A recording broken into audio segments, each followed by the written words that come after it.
So here we go then, everybody. Welcome to a very special Meet the Oppo. Of course, Town have got a big FA Cup first round tie against Bracknell Town at Bottom Meadow. Sandhurst Town Football Club live on ITV4. I'm joined by Paul and James from the Unofficial Robins podcast. Boys, thank you very much for joining me. Appreciate it. I'm going to start with you, Paul, my friends. Bracknell Town, why? Why? Bracknell Town? Well, it's obviously I'm a local boy now, but for many years and most of my life, I followed Southampton as a season ticket holder, and just got really bored of Premier League football, bored of the way it was played. Wandered along to my local team. I've been absolutely hooked ever since. Home and away every game now, and have no interest in Premier League at all anymore. I love it. And James, yourself, my friends, Bracknell Town, non-league outfit. Take away. Well, I mean, for me, I wasn't a football fan. I mean, genuinely, I wasn't really that bothered. Occasionally watch England play. That was about it. 4 or 5 years ago, walked past the ground, heard some sort of noise on a Saturday, and I just wasn't up for, I don't know, the kids were doing something, or I couldn't be bothered to go shopping with the wife. And I thought, I'll pop in, nothing else to do.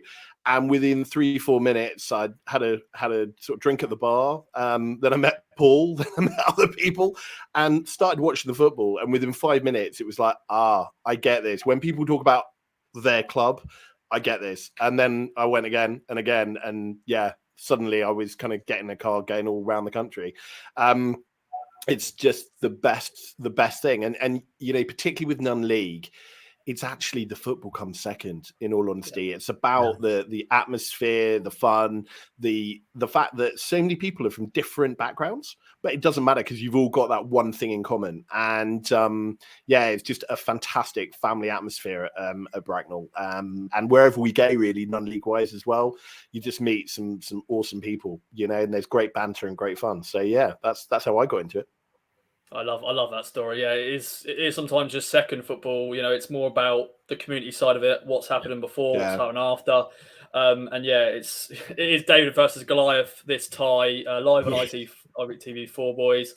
Let's have a little brief history of Bracknell Town then, for the Town fans who are watching, that they don't know much about Bracknell Town. They're currently in the Southern League Premier South Division, step 3 of football pyramid, sorry. Of course, one of the lowest ranked teams left in the competition. Paul, quickly, a brief history of Bracknell, and James will go over to you as well to talk about it a bit more as well. Bracknell, it is a well-established club in terms of it's formed in 1896. But like almost every non-league team, the history is really just a succession of ups and downs, yo-yoing between leagues, divisions, restructuring of leagues quite often. Happens all the time, and you end up being promoted or relegated, not through anything you've done, just because they've had a restructure. So for probably most of Bracknell's life, that's what it's been like. But 2016, it did change with the current chairman, Kane. He bought the club and put into place a plan that he had and a vision that he had. And since then, we've been very, very successful. We've had successive promotions during that period. The COVID didn't help. Obviously, we lost a couple of years there. But he's employed some good managers during that period. He redeveloped the old ground. Unfortunately, for us to get playing in Step 3, it meant that we couldn't stay where we were. The ground wasn't big enough and there was no room to expand, which is why we're now playing in Sandhurst. Which is still in Bracknell Forest Borough, so it's still in the borough. It's just not, unfortunately, in the town. So a tip for your fans: don't go to Bracknell. No. Head for Sandhurst. Please go to Bracknell during the day if you're down early. That's not a problem. But head for Sandhurst. So we're playing Sandhurst now, and last year we had a terrific season. We won the league by 20 points.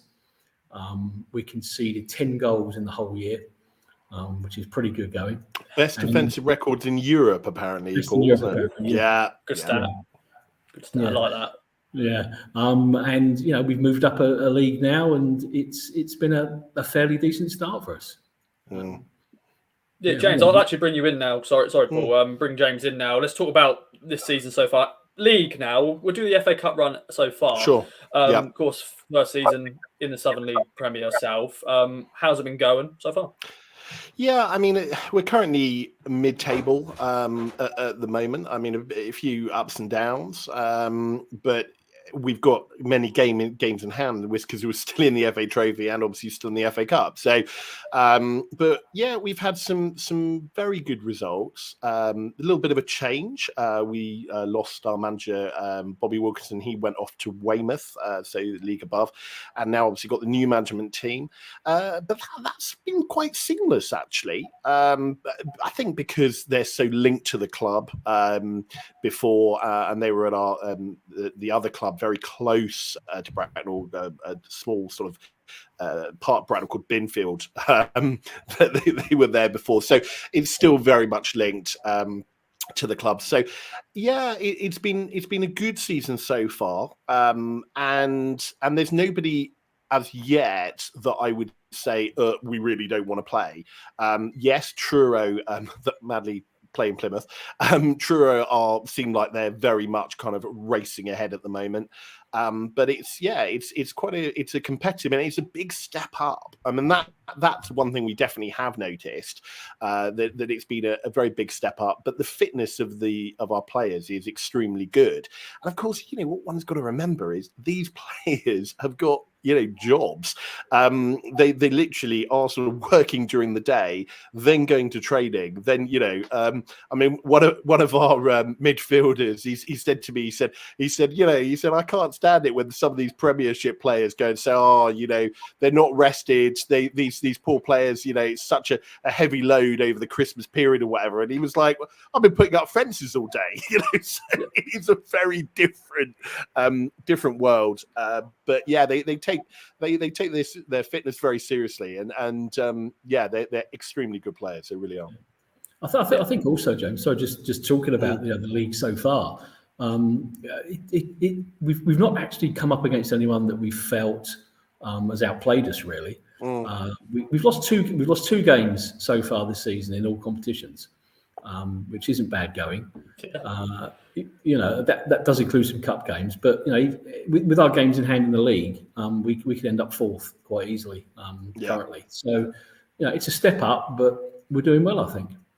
That's good to hear, and we'll go segue into the players later on about key players to watch out for. And yeah, as you said, they're part-time, they have other jobs, and they play that. And now, of course, non-league now fitness is a big thing. It's not like. So it's a big thing. But let's talk about the FA Cup run then, Paul, so far. Of course, qualifying rounds, many of those to get through, replays. In total, 5 games have been played, one being a replay. To get to the first round. You've had Banbury United, Canvey Islands, Cheshire United, Harrow Borough. Has there been any scares? I know there's one replay against Cheshire United. Has there been any other scares? Yeah, there was really. I mean, the first game you played against Harrow was a nice 4-1 win. That was quite comfortable. We'd actually only played him in the league the week before. It was a game against Cheshire, away at Cheshire in the first game, and we were 2-1 down right up until the 94th minute. And I think we'd sort of given up hope a little bit. Then one of our midfielders popped up and scored a worldie to take us to a replay. Anything can happen in injury time, can't it? Did you notice that with clubs recently? There's one club actually, definitely. Charlton or something like that. Yeah, that's still raw, guys. That's still raw. I know. Yeah. I thought I'd get a bit of balance in there. Yeah. But Paul, name check that midfielder who scored the worldie, because you can't just say that midfielder. You've got to name him. It's George Knight, bless him. He's not a goal scorer. No, he's not someone who does score goals, but he popped up that afternoon and got us a replay. After that, to be honest, the replay was comfortable. Yate Town away, comfortable 3-0 win. The last round against Banbury was tough. They're in National League North, so they're a league higher, Step 2. So that's a tough game. It was at home, and we hung on a little bit towards the end, admittedly. But I think overall we deserved the win. So yeah, only the one real scare at Cheshire. Other than that, it's been fairly comfortable. I think defensively, yes, we had a very good defence last year, but even moving up a level this year, we're still pretty good defensively. Okay then, James, I want to quickly bring you back to that Monday when the draw was happening. You had so many different ties you can get. You could have us, Sheffield Wednesday, Derby County. I can name more, Charlton. But when Ipswich Town came out at home, when you came, actually, first of all, you got your home tie first of all, and then out of nowhere, Ipswich Town comes. What was your reaction when it happened? Yeah, well, they all the chaps were everybody was at the pub. They booked out a section of the pub with some big screens for everyone, but I couldn't make that, so I was just watching it on my phone. And every single ball that came out, that's not us. That's not us. And I went to that period of like getting really excited, and then kind of almost like, oh, and then suddenly it's us. And then everything went slow, like literally, it was slow motion. It was like and I was like, click, click, click, and I didn't even think it's like how big. And then suddenly it was like, oh my gosh. And it literally was like Christmas. It was that feeling of coming down when you're a kid, to see what Father Christmas bring. It was just unbelievable because for us, as football fans, you want that. You want to play teams like that. Of course you do. You want to play teams like Ipswich, but it's the financial factor on the club. It's the carnival atmosphere that we know is going to happen. It was just all the possibilities just came bang. And it was just, we were on the WhatsApp, just everyone was just screaming. It was just the most amazing feeling. It really was. It was. I was actually in the pub at the time, and it's funny because obviously beforehand everyone was saying, "Who do you want? Who do you want to get? Who do you want to get?" And Ipswich actually never came up. No, and I think that was more to do with the fact that we'd forgotten that you'd actually in League One. It was almost unexpected. We know. Yeah, so they didn't come up, but of course when they came out the hat, all of a sudden everyone realised, crikey, Ipswich as well, and the place just went mad. Yeah. We couldn't believe it. This is only our second ever time in the first round, and we expected to get another non-league side, maybe someone up north away, something a bit dour and a bit drab. But no, it was absolutely fantastic, and every single person, the players, the management, the staff were absolutely delighted. Yeah, I love that video.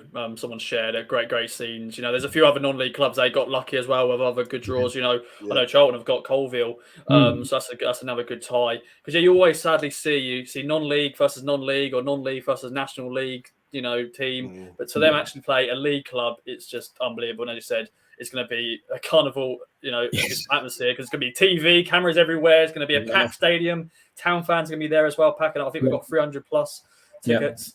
It's going to be fantastic. But before we get into what game we should expect and how you're feeling going into it and some advice to the fans, let's talk about the players then. The 11 on the pitch, of course, there'll be subs as well.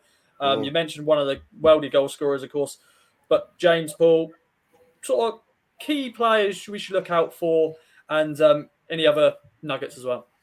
Sure. Yeah, well, for me, I think it's Dan Bayliss, our captain at the back. He's a great player, but also really a wonderful captain who just manages to just calm everyone down. And a game like it's going to be, that's what we need. We need that kind of that calming influence on the pitch. So I think for me that he's going to be really important.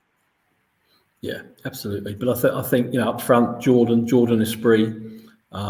He's on fire at the moment. He's bagged, I think, 14 goals in 18 games so far. He's always sharp, always running. He creates a lot of chances himself, but also, we've got some tricky wingers as well. We do like to play high up the pitch with wingers. And Gary Absigan, he's another name to look out for. Quite often you'll find him feeding Jordan or hitting the back of the net himself, and not knowing exactly who's going to play. I don't want to give too much away either. Our midfield is pretty strong as well. One thing you'll find is that the boys will run. They will run and they will run and they will run. That's something that they've done for the last couple of years, and they never ever say never and die. They always run. Yeah, I can imagine they're going to be running their hearts off because it's going to be the biggest game of their careers. And James, we spoke in the green room about, these players they're part-time, they have other jobs before they, football, but, they're keeping their fitness up. They're excited for the game. And as you say, you know them personally as well. You get an opportunity to see them in the bar, before the game, after the game, and all that sort of stuff. That's love one thing great about non-league. Yeah. Oh, it's incredible. I mean, you kindly asked us about, do we get to chat to them and such like? It's like, well, yeah, we know not just their parents, but often their grandparents. And it is to that level that, oh, how's he doing after that injury? Or, is he all right after that kind of yellow card last week, or whatever it may be? And that does create a really sort of special environment. And I think, because of that, the players really, really want to play for the fans. I don't know really what it's like at sort of a big club, but I guess, it must be incredible to go and hear vast quantities of people chant your name. We probably don't really get vast quantities of people chanting one person's name, but what they do see is when they do score a goal, they know that, I'm going to chat about it later and, really congratulate them and say it's special. And that is something that, we love at our club and is a real great part of non-league, really. And this is a question I'm sure some players are going to get annoyed about asking, but of course they do have other jobs. Any interesting jobs? Any players that you know of, what they do? As you said, one player putting up fences. Anybody else who's got interesting ones? I think there's Scott Reese is the guy that puts fences up. And we do have a special song for him as well about it. But we've got lorry drivers, accountants. Basically, personal from the whole trainers, personal trainers is becoming very popular. Obviously, it sort of lends itself to what they do. And touching on what you said earlier on, Ross, about the fitness, the whole sports science has filtered its way down to non-league. Yeah, and we have a team of sports scientists that work on the team. I think fitness is not going to be an issue. Particularly as so many of them are fitness trainers and have their own businesses. I wouldn't say anyone was particularly unique in terms of what they do. Pretty much run-of-the-mill stuff. They'll hate me for saying that. Definitely.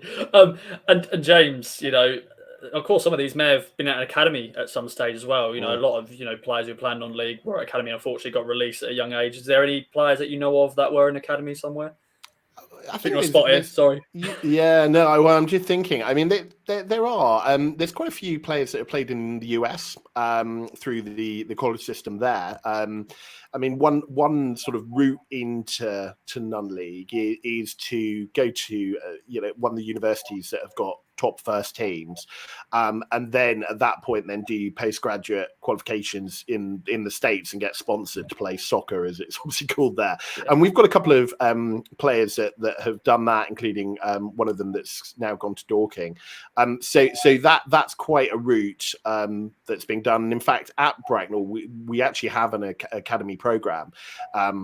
Which takes academy players from all around the world, which is really sort of exciting at this level. And our sister club, Sandhurst. So it does, there is literally the possibility for them to eventually play in the first team. That's good. That's good. And that really is the vision of the club. I think probably 4 or 5 of our current first team have been at professional academies, and just not quite made it at that level and have dropped down. But the philosophy of the club is that we have an international and a domestic academy, and we're blooding those youngsters through Sandhurst Football Club, who play at a lower level than us, but it gives the youngsters a chance to play against men, which they wouldn't normally do, and that's really the pathway for the younger players to work their way up through into the first team. Definitely, I'm sure Bracknell Town players will let know. Town players, some kicking. I'm sure there's going to be definitely some interesting performances going on the Monday night. Let's talk about what game we should expect then, lads. As you said, we've got fast players, pacey players, and that's sort of football you play. Yeah. But to expand on that, what else can we expect? Sure. We tend to make a fast start. We score a lot of goals in the opening sort of 5 to 10 minutes. So we're quick out the blocks. We do close down. I know that's the the current way of thinking for most teams.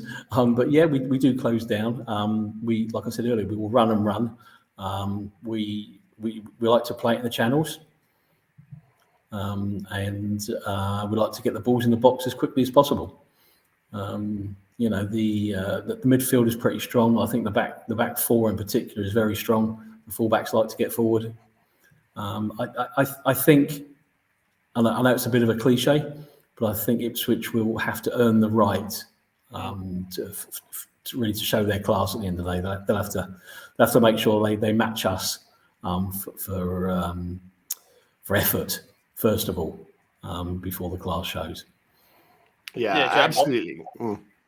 No, I just agree with that. I think that we do come out, you know, we come out of the blocks quickly. It's a very pressing game, and that showed its class, I think, last season particularly. But where it will be that David and Goliath battle, as you rightly say, Ross, is I think is when time goes on, and that is when very much the fact that of where you are, it will show. I'm sure. But it's going to be a really entertaining football, and I really kind of, you know, I really believe that. It's not going to be sort of a game. It's like, oh, right, okay, well, up here and down there, you know, what's the point in watching that? I promise you, our players, I'm sure, you know, of course, Ipswich will as well, but they really will give 100% and be very entertaining to watch. And that's all we can ask really as a club is, you know, to be entertained, and we will be. Exactly. Yeah. I mean, we found this year that moving up a level, we're coming up against much bigger sides physically than we were last year, which is a trait within the particular league we're in. And our team are a team of ball players. And so, yeah, that's what we like to do. We like to keep it on the deck as much as we can. We like to play the ball, and, you know, nice little patterns in midfield. Certainly having watched Ipswich the other night against Derby, you know, you can see the effort. The closing down off the ball was incredible. So I'm expecting a pretty fast game, certainly. I think the first half will be non-stop, 100 mile an hour. And then let's see what happens in the second half. Yeah, I want to quickly apologise to any Bracknell Town players, because at first I was thinking, there's going to be the standard non-league kicking, you know, and every players on the floor, but it looks like it's going to be an exciting game. And yeah, it's, you know, that's what stereotype you think of non-league. You just think of, you know, big lads, you know, booting the ball up in the air, but it looks like Bracknell Town, they can play a bit of football. So yeah, I'm looking forward to this more now. Yeah. I'm looking forward to it more. Yeah. There's a massive buzz for this game, boys. How are you feeling going into this one? Could there be an upset? Of course, our record in the FA Cup is dreadful, even on TV. You know, the Derby game, that monkey's now off our back. We finally won a game on TV, but it's still one of those sort of hoodoos to look at. But Paul, how are you feeling? It's very difficult to describe, actually. We had a game after the draw. The draw was on the Monday. We had a game on the Tuesday, and everyone was really flat. Yeah. The players were flat, the fans were flat, and I think we were just exhausted at the thought of it. And we've had a couple of games since, and you can just feel it slowly building. Yeah. And we're now in a position where we've got a game tomorrow night away to Winchester. And I think once that's over and done with, I think the nerves will start to kick in. It's nervous because we want the players to enjoy it, and we want the players to do well. You know, whatever happens in terms of the result, that will be what it is. Upsets happen. Who knows? You don't know. But certainly, you know, speaking to a lot of our fans, you know, a lot of us are preparing to get to the ground very early on Monday, because I don't want to be at work on Monday. I don't want to be at home on Monday. I want to be there just to sort of try and start to soak things up, because it is just such a massive game for our club. I'm not sure if your fans have quite understood just how massive it is for us. Yeah, James. Exactly. This is the kind of thing as a football fan that you dream of. It really is. And the great thing is for us, you know, a win is the kind of the ultimate dream and nick something. If we draw, oh my goodness, that is huge and a massive win, because obviously financially and then everything else. And if we lose, well, we've got on TV. We've got to play Ipswich Town. So it's a bit different to most games of football, particularly in the league and stuff, where you think, oh, I really hope we win this. This is going to be just absolute sheer joy and just enjoying that time, with each other as fans, but also to meet Ipswich fans coming down. Just can't wait to, chat and enjoy the game together. That's a real joy as well of non-league. There's no segregation. Everyone just chats away, and it's great. We're just really, really excited. Yeah, I'm buzzing. I'm buzzing, boys. I can't wait. We haven't got a game until Bracknell. So we had the 4-4 draw against Charlton, and now this is now awesome. All onto that. And James, just want to quickly, if you can move a tiny bit, let the viewers see. You are wearing a Bracknell Town shirt. I can. There we go. Yeah, there we go. There we go. Yeah. Happy days. So it's going to be red versus blue. It's going to be great. And how's the pitch looking at the moment? Of course, there's been work done on it and stuff. There's going to be loads of cameras about. What would you say, Paul? No, it's looking good. We do have a decent pitch. It was when we moved to Sandhurst, the pitch was completely relayed. So it's a decent pitch. We are very close to some water, and it will flood if we get too much rain. But we played there yesterday, and it was taking a stud. It's in really good condition. So yeah, we don't have the grass too long, so the ball should be able to zip about quite well. Please don't rain. Please don't rain. Weather gods, don't rain. Please don't rain. That'll be the worst nightmare. And yeah, quick sort of now, guys. I know you're going to do a podcast about this, but some advice for Town fans coming to the game. You said go to Bracknell to have a little look round, but don't go to Bracknell because there's no football ground there. But James, any advice for fans going to any pubs nearby and of course the ground itself? Yeah, I think sort of beforehand, definitely try Bracknell. You've got the Lexicon, which is sort of a big shopping complex. It's relatively new. Lots of sort of great facilities there and such. Like Sandhurst itself is a nice little town. You've got a fair few pubs and such like in Sandhurst. Sort of standard. Oh, sorry, I'm just making some noise there. So there is bits and bobs around. Paul, you've got a bit more knowledge on the pubs than me. Yes, take away. Thank you. There's probably only 3 pubs really. There's the Wellington Arms, the White Swan, and the Village. They're all within sort of 5-minute walk of the ground. The ground is hidden away. You won't find it. Really is. That's good. That's a very good point, Paul. It is really hidden. Okay, it's really hidden away. Yeah. There might be some signs up. But parking wise, we've got 2 car parks, free parking, sort of fairly close by. Or there's a very, very big Tesco's nearby that you can park in. If you really want to. But it is a very small village, Sandhurst. Everywhere's within a 5-minute walking distance. Just don't get too close to the military college because they might shoot you. Yeah, that's all bad. Good advice, Paul. Thanks for that, Mike. Thanks for that. Brilliant. Well, boys, it's been a pleasure. Thanks so much for joining me. But any other business, Paul, start with you, my friend. Anything else you'd like to add? Anything else the Town fans should know? No, all I'd say is come down and enjoy yourselves. We're a friendly bunch. There's never any aggravation or anything like that. We're really looking forward to having you down. I know that the club are putting on some marquees with a bar and food stalls and stuff like that, which we don't normally have. So come and enjoy yourself. You'll have a great time, whatever. And let's just hope the best team wins. Definitely, my friend. James, final words, my friend. No, absolutely. I just echo that, and we're just so excited to welcome you all to Bracknell Town. And it's just going to be a lovely, lovely carnival atmosphere. So bring your best singing voices, and get a scarf as well, because I think we're going to get some 50-50 scarves. So stick your hand in your pocket and get one of those, because it will be a special memento, without doubt. Yeah, it's once a lifetime game. And James, as well, plug your guys' podcast and stuff you're going to bring out. Would love to. So the Unofficial Robins, the Unofficial Robins podcast, featuring him over there, or is he over there? I don't know which way it is. Paul, and also Steve Whitty as well, who's with us. And we do, a podcast of every game. We will do one as well before the game. So lots of the build up, maybe just a bit about Sandhurst and all the stuff around as well. So get that wherever you get your podcast. Just put Unofficial Robins in, and we're on Twitter and all the other socials, all that stuff as well.